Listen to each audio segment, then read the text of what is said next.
Hai, apa kabar? Kembali lagi bersama Ibu Nana.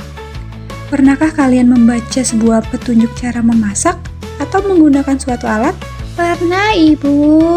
Nah, itulah yang disebut dengan teks prosedur. Hari ini kita akan belajar tentang apa itu teks prosedur dan bagaimana cara menyusunnya dengan baik. Mari simak penjelasan Ibu ya. Teks prosedur adalah teks yang berisi cara, tujuan untuk membuat atau melakukan sesuatu hal dengan langkah-langkah yang tepat secara berurutan sehingga menghasilkan suatu tujuan yang diinginkan. Nah, dengan teks prosedur dapat membantu kita memahami langkah-langkah secara runtut agar hasilnya sesuai harapan. Jadi, yuk kita pelajari lebih lanjut jenis-jenis teks prosedur. Nah, jenis-jenis teks prosedur ini ada 3. Kalau hanya beberapa langkah itu termasuk ke dalam kategori teks prosedur sederhana. Nah, jika lebih rinci dan panjang, itu termasuk ke dalam kategori teks prosedur kompleks. Nah, lalu kalau bisa dilakukan dalam urutan yang berbeda, maka termasuk ke dalam kategori teks prosedur protokol. Mudah bukan? Struktur teks prosedur. Nah, jadi struktur teks prosedur ini ada 4. Yang pertama itu ada tujuan. Nah, tujuan yaitu berisi pengantar tentang topik yang akan dijelaskan. Nah, lalu yang kedua ada alat dan bahan. Nah, alat dan bahan di sini yaitu berisi daftar bahan dan alat yang digunakan untuk mencapai tujuan. Lalu yang ketiga yaitu langkah-langkah.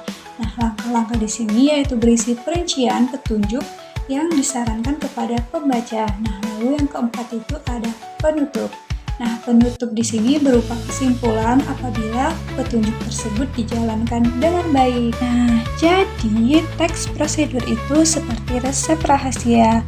Kita harus tahu tujuannya, alat dan bahan, serta langkah-langkah yang harus diikuti, dan diakhiri dengan penutup. Nah, ini merupakan contoh teks prosedur sederhana, yaitu cara membuat es susu yang dibuat dalam bentuk gambar atau poster. Lanjut pada bagian kaidah kebahasaan teks prosedur. Nah, yang pertama itu menggunakan kata kerja perintah atau kata kerja imperatif. Jadi kata kerja imperatif adalah jenis kata kerja yang biasanya berakhiran an, i, dan la. Contohnya adalah kata masukkan, perhatikanlah, hindari, dan lain sebagainya. Nah, lalu yang kedua yaitu menggunakan kata-kata teknis yang berkaitan dengan topik yang dibahas. Nah, contohnya saja ketika kita menjelaskan tentang manfaat brokoli untuk kesehatan tubuh, maka kita bisa menggunakan kata teknis seperti sayuran, protein, dan sebagainya. Nah, lalu yang ketiga yaitu menggunakan konjungsi temporal. Nah, konjungsi merupakan salah satu jenis kata hubung yang berfungsi untuk menjelaskan suatu urutan dan dijelaskan secara kronologis. Nah, misalnya nih, ketika menggunakan kata setelah itu, selanjutnya, kemudian, lalu, dan lainnya. Nah, lalu yang keempat yaitu menggunakan kalimat persuasif. Nah, kalimat persuasif yaitu kalimat yang bertujuan untuk membujuk atau mengajak para pembaca untuk melakukan sebuah tindakan tertentu. Contohnya yaitu marilah menjaga kebersihan lingkungan dengan membuang sampah pada tempatnya. Nah, jadi teks prosedur tentu mempunyai ciri khasnya loh.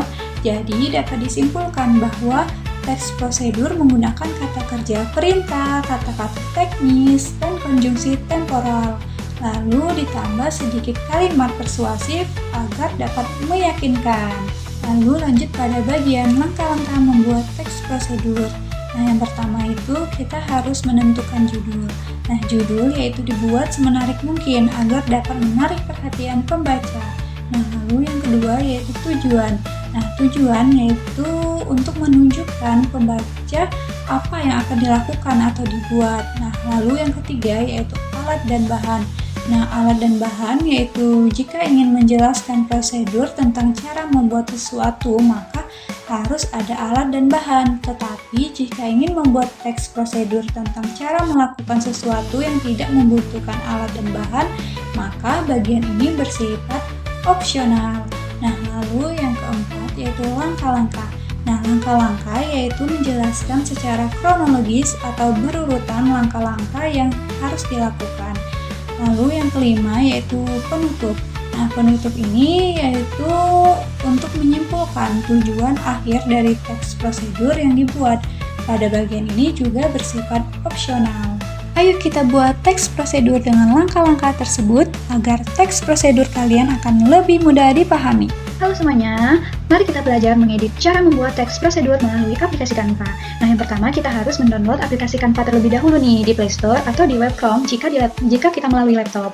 Nah, lalu kita masuk ke aplikasi Canva dan tampilannya akan seperti ini teman-teman. Nah, kita login menggunakan email atau akun Google, atau bisa juga kita menggunakan akun belajar jika ada. Nah, namun saya sudah login terlebih dahulu, jadi saya klik Canva.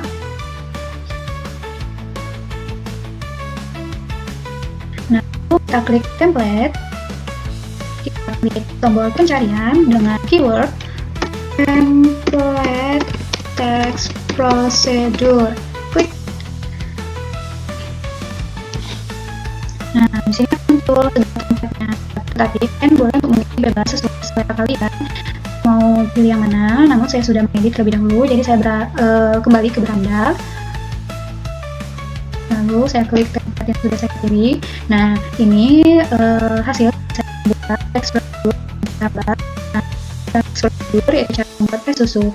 Nah, di sini berisi tujuan, alat, bahan-bahan, langkah-langkah, penutup. Nah, ini bisa kalian pindah-pindahkan seperti ini atau sesuai selera ya, atau sesuai kemauan. Nah, ini bisa kalian ubah fontnya, ukurannya bisa dikecilkan juga, bisa diratakan.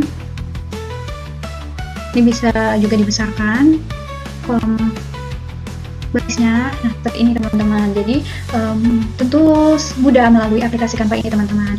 Selamat mencoba dan selamat belajar. Bye bye. Nah, jadi kalian sudah paham kan apa itu teks prosedur? Selamat mencoba dan terus berlatih. Siapa tahu melalui teks prosedur kalian bisa jadi konten kreator yang hebat dan keren. Sekarang waktunya kuis. Pindahkan barcode ini dan jawab pertanyaan. Bisa gak ya dapat skor sempurna? Yuk coba dulu. Teks prosedur itu seru loh. Yuk coba buat sendiri. Sekian penjelasan dari Ibu Nana. Sampai jumpa di pembelajaran berikutnya. Bye-bye.